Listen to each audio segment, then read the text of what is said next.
Okay, everybody, as you can see, they have this jacked up in the air. They pulled them posts right out of the ground.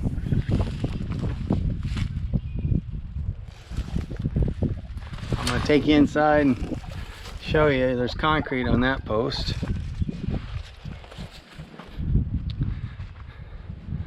See, the beams are still fastened to the walls, chained to the walls. And then there's those cross beams, the one in the middle, it goes over and supported underneath this beam. Same way at the front. And I'm going to show you this axle setup. There's the axles I showed you earlier, or on the earlier video, when they were sitting on the trailer. As you can see, they got a tongue on them.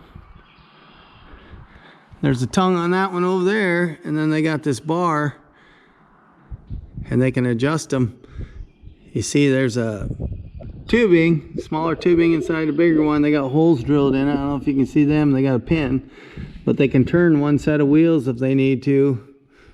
Turn them and swing it different directions, you know. They got to come along.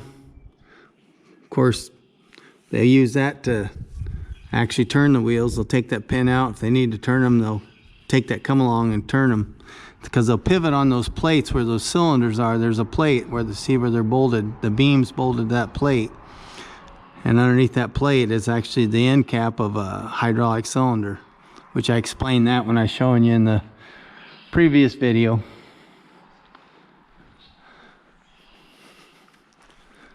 They got everything strapped down with chains holding it on.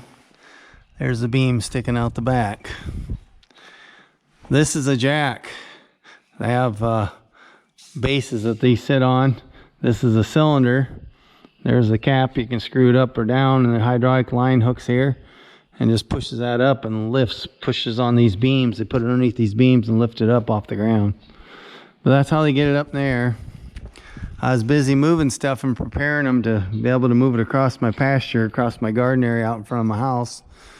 So I wasn't able to be over here and videotape them actually jacking it up and stuff, but this is what the setup looks like.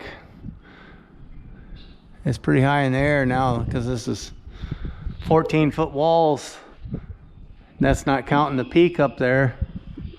And then, I don't know, it's about 5 feet off the ground anyhow. This beam's about my shoulder high. So it's 20 feet, 19 or 20 feet up the top of that wall, and then however tall that peak is, it's another 4 feet the peak. So probably about 24 foot in the air. But this is the setup. It's kind of crazy. You see they got a cable here running across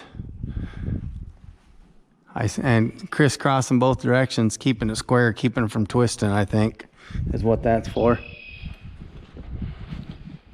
There's a big hole because they had concrete on that. These posts, I don't know how many years they've been in the ground, but they're fairly solid yet. There's a little bit of rot on it, but not bad because these are heavily creosoted posts.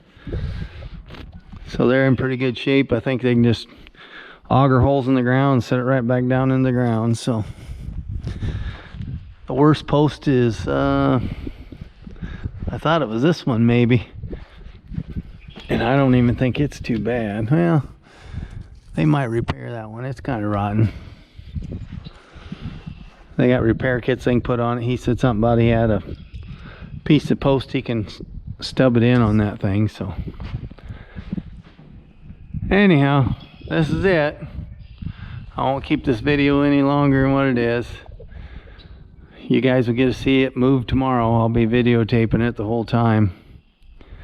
So see y'all later, and don't forget I love you. Bye.